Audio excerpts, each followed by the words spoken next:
Hello बच्चों, let's read the question and question says that which of the following is the most important cause for animals and plants being driven to extinction।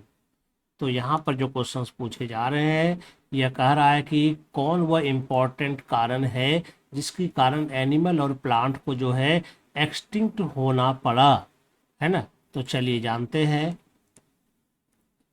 की point की concept को, हम लोग इसको समझते हैं।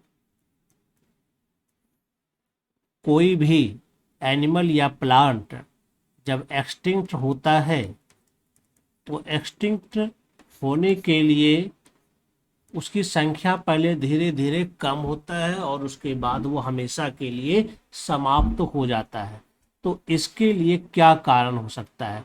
तो मेनली 4 कारण दिया जाता है, जिसके आधार पर क्या होता है, नंबर ऑफ स्पेसीज घटता चला जाता है, एक्सटिंक्ट कर जाता है।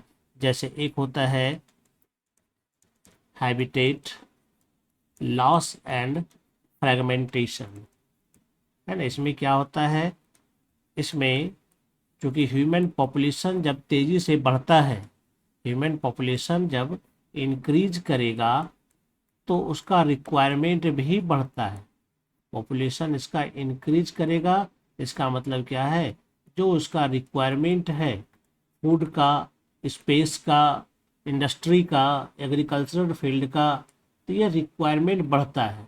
और अपने रिक्वायरमेंट को पूरा करने के लिए to fill up their requirement, अगर वो अपना रिक्वायरमेंट पूरा करेगा तो इसके लिए उसको जो है जंगल का ही सफाया करना पड़ेगा, उसको डिफॉरेस्टेशन करना पड़ेगा और वहीं पर वह एग्रीकल्चरल फील्ड बना सकता है, प्रोडक्शन करता है ह्यूमन पॉपुलेशन की आवश्यकताओं की पूर्ति के लिए। वहीं वो अपना मकान बनाता है, वहीं वो इंडस्ट्री लगाता है। और डिफॉरेस्टेशन के कारण क्या होगा, हैबिटेट लॉस एंड फ्रेगमेंटेशन हो जाएगा, जिसके कारण क्या होगा, बहुत सारा स्पेसीज इस क्रम में लॉस्ट हो जाता है, क्योंकि उसको अदर जगह जाना पड़ जाता है और वे अपने आप को एडजस्ट नहीं कर पाते और समाप्त हो जाते हैं। तो मैक्सिमम स्पेसीज जो एक्सटिंक्ट होता है उसके पीछे कारण ये हैबिटेट लॉस एंड फ्रेगमेंटेशन है। सेकेंड इसका कारण हो सकता है ओवर एक्सप्लॉयटेशन। अगर हम किसी भी स्पेसीज का ज़्यादा से ज़्यादा उपयोग करेंगे तो उसका ओवर एक्सप्लॉयटेशन होने के कारण वो एक्सटिंक्ट कर सकता है। जैसे पैसेंजर पी विलुप्त हो गया, एक्सटिंक्ट हो गया, तो इसी के कारण हो गया।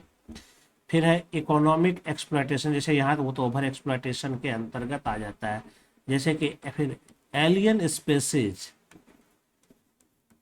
का इन्वेशन होता है। इसका मतलब हो गया कि अगर बाहरी स्पेसीज किसी नेटिव प्लेस में आता है, एंडेमिक स्पेसीज के एरिया में आता है, तो एलियन स्पेसीज क्या होता है कि यह मोर कंपिटिटर होता है। तो मोर कंपिटिटर होने के कारण क्या होगा, ये नेटिव जो वहाँ स्पेसीज थे उसके लिए खतरा साबित हो जाता है ना, क्योंकि वो ज़्यादा कंपिटिटर नहीं होता है, वो अपना आराम से उसका फीडिंग हैबिट सब चलता है, सर्वाइव कराता है। लेकिन जैसे एलियन स्पेसीज आता है, ज़्यादा कंपिटिटर होने के कारण एलियन सर्वाइव कर जाएगा बढ़िया से, नेटिव को नुकसान हो जाता है। तो यह भी कारण होता है।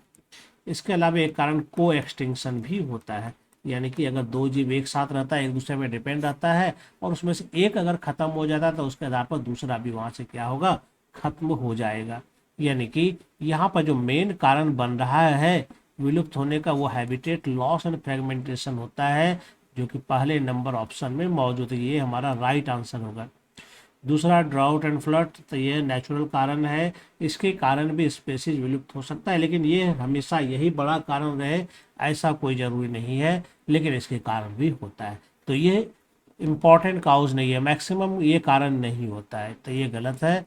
इकोनॉमिक एक्सप्लॉयटेशन, ये भी सही है कि इसके कारण भी होता है, एक्सटिंक्ट करेगा, नंबर ऑफ स्पेसीज घटेगा, इंडेंजर्ड की श्रेणी में आएगा, लेकिन यह हमेशा यही सत्य नहीं होगा और इससे ज़्यादा असर नहीं पड़ता है जितना कि हैबिटेट लॉस का पड़ता है। तो ये गलत हो जाएगा। एलियन स्पेसीज से भी असर पड़ता है, लेकिन कुछ पार्टिकुलर स्पेसीज को नुकसान पहुंचा, इसलिए यह भी हमारा राइट आंसर नहीं होगा। हमारा जो राइट आंसर होगा वो होगा A number, habitat loss and fragmentation. I hope you understand it well and best of luck. Thank you.